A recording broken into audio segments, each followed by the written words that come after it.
Do you really think the gardening season is over once you pick the last cucumber? That you can just hang up your shovel, kick back, and sip tea until next spring? Well, think again. Because right now, in late summer, you're actually laying the groundwork for next year's harvest. And just one small mistake made in August or September could easily cost you half your future zucchini and tomatoes.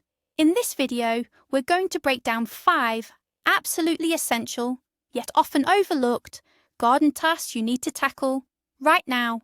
And trust me, tip number 5 will make you see your entire garden plot in a completely new light. Let's be honest about this. For your garden, late summer isn't the finish line at all.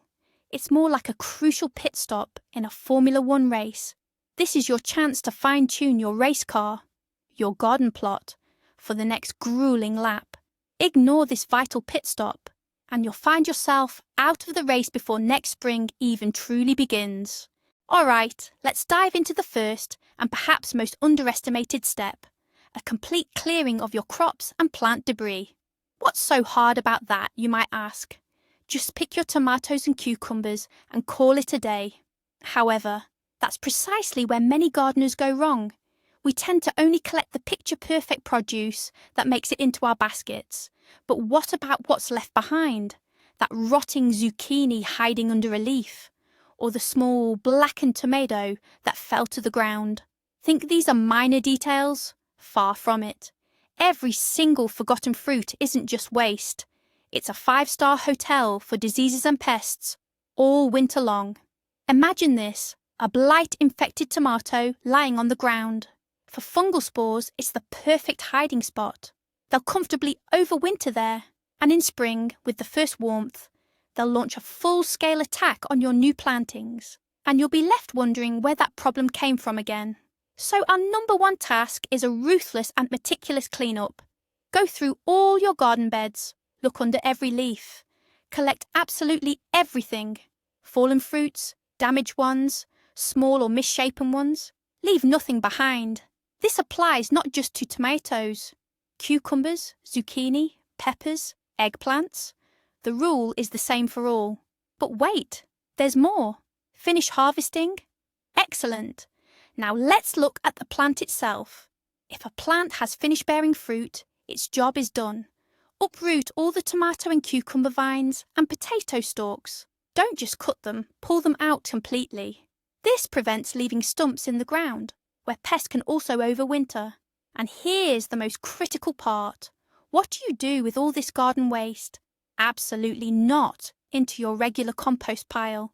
Unless you are 100% sure the plant matter is completely healthy, which is almost impossible to be, you're simply creating a breeding ground for diseases. The best option is to burn it. If burning isn't possible, bury the plant remains deep in the ground, far away from your garden. Alternatively, bag them up in thick, black garbage bags, tie them tightly, and let them decompose in the sun for a year or 2. This is a true sanitary cleanup. You're not just clearing clutter, you're depriving diseases and pests of their winter home and food supply.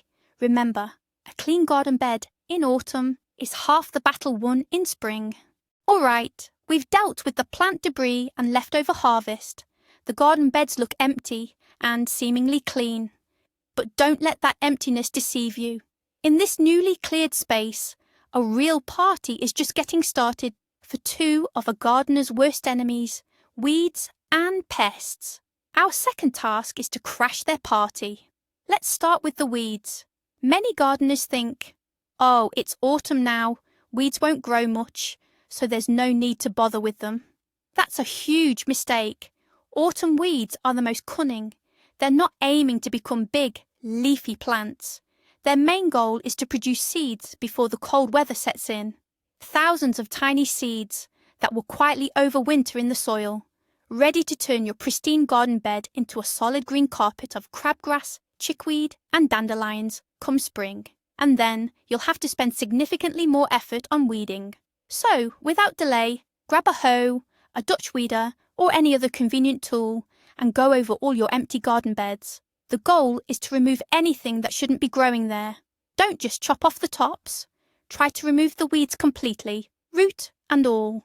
Now, let's move on to the heavy artillery, tilling. Oh, this is a topic of endless debate. To dig or not to dig your garden in the fall. If you're a proponent of no-dig or natural gardening, you might opt for light loosening instead.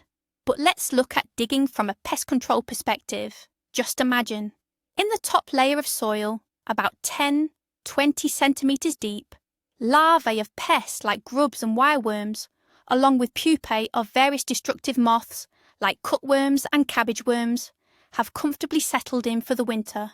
It's warm, cosy, and safe for them down there. They're already anticipating feasting on the roots of your young carrots or cabbage come spring. And then you show up with your shovel. By turning over layers of soil, you disrupt their cosy winter homes and bring these unwelcome guests to the surface. What happens next? Firstly, birds peck them up. For them, it's a real feast. Secondly, the first serious frost will kill them off. You're literally freezing your enemies out. By the way, here's an important tip for fall digging. Don't break up the clods of soil. Leave them large and intact. The larger the clods, the deeper the soil will freeze, giving pests less chance of survival. So this autumn deep clean isn't just about tidying up. It's a powerful preventative strike against weeds and pests that will save you a ton of time and headaches next season. So your garden beds are cleared and the soil's been turned over.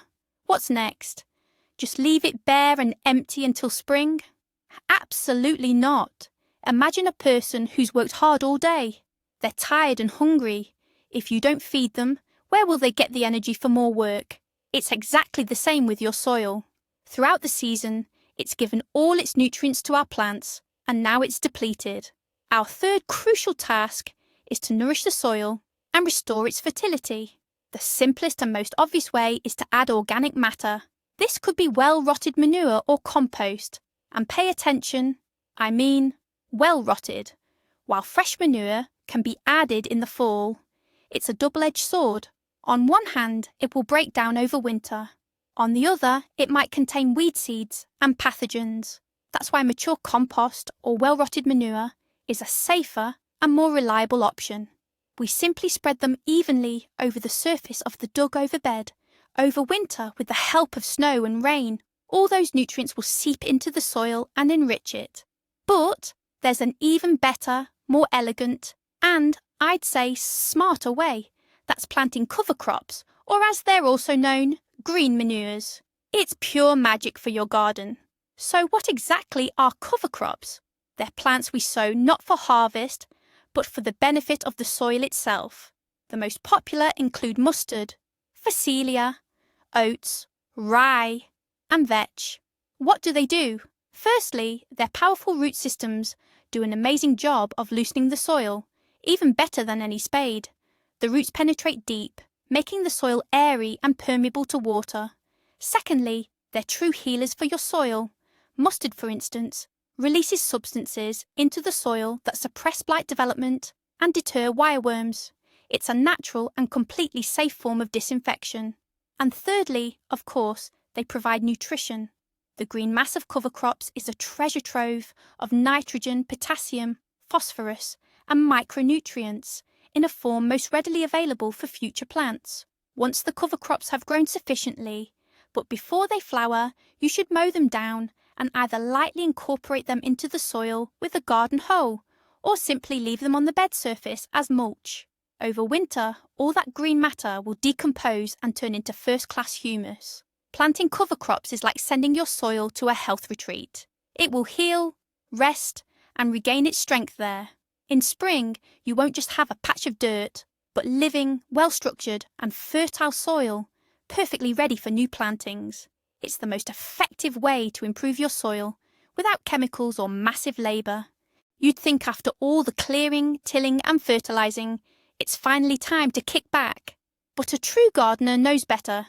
The end of one season is simply the beginning of another. And this next point completely shatters the stereotype of an autumn slowdown. Because now is not the time to stop planting. It's time to start anew. We're talking about fall planting. So, what exactly is fall planting and why bother? It's simply planting crops that are hardy enough to survive the winter in the soil, ensuring the earliest possible harvest come spring. Imagine While your neighbours are just starting to prepare their beds, you'll already have fresh greens or garlic emerging. It gives you an enormous head start. The undisputed king of fall planting is, of course, winter garlic. You should aim to plant it roughly 3 to 4 weeks before the first hard frost is expected. This gives the cloves just enough time to establish their roots without sprouting prematurely. Then come spring, it will shoot up with the first hint of warmth, providing you with large healthy bulbs long before any spring-planted varieties are ready. Joining garlic is onion sets. Tiny, undersized onion sets, about 1 centimetre in diameter or less, are perfectly suited for fall planting. Larger sets are more prone to bolting, going to seed, whereas these smaller ones will develop into excellent sizable onions by next year. The technique is identical. Plant them in the autumn, then enjoy an early harvest in the spring. But it's not just onions and garlic. You can, and absolutely should, sow certain greens for overwintering. Dill, parsley, cilantro, spinach, and sorrel all survive the winter perfectly well as seeds. Simply prepare your furrows, sow the seeds a little denser than you would in spring, and then cover them with dry soil or compost. There's no need to water them. Come spring, as soon as the snow recedes, the meltwater will naturally awaken the seeds, providing you with fresh, vitamin-packed greens for your table 2 to 3 weeks earlier than if you'd waited until spring to plant. And let's not forget about beauty. Late summer and early autumn mark the perfect time for planting spring flowering bulbs. Tulips, daffodils, hyacinths, crocuses, and muscari.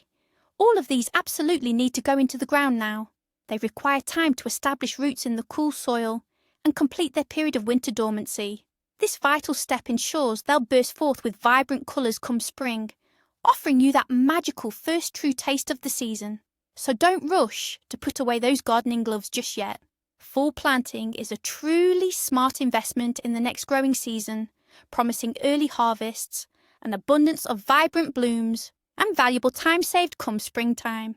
We've already tended to the empty beds, enriched the soil, and even got some new plantings in. But our garden isn't just about annual vegetables.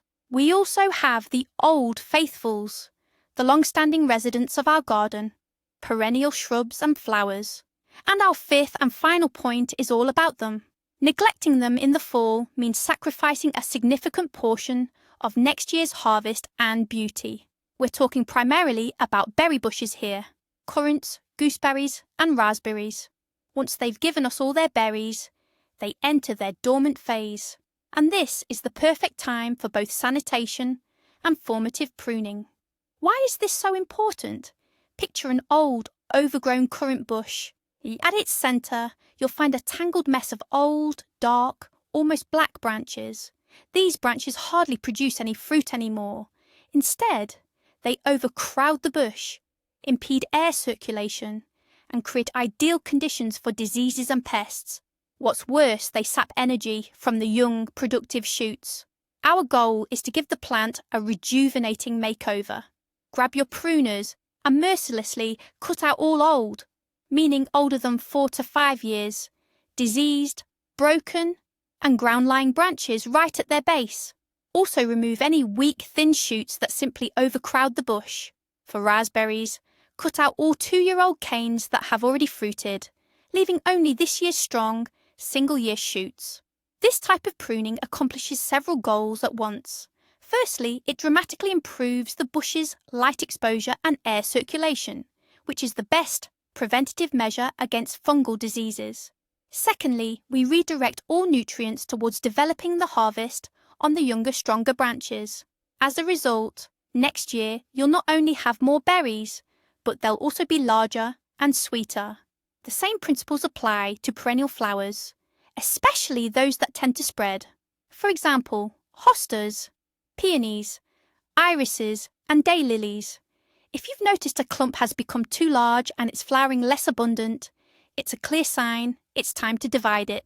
Carefully dig up the clump, shake off excess soil, and using a sharp knife or spade, divide the root ball into several sections, or divisions. Each division should have its own roots and several viable growth points, or eyes. The old central portion of the root ball is often discarded, while the young and healthy divisions are replanted in new spots. This not only rejuvenates the mature plant, but also allows you to freely propagate your favourite flowers.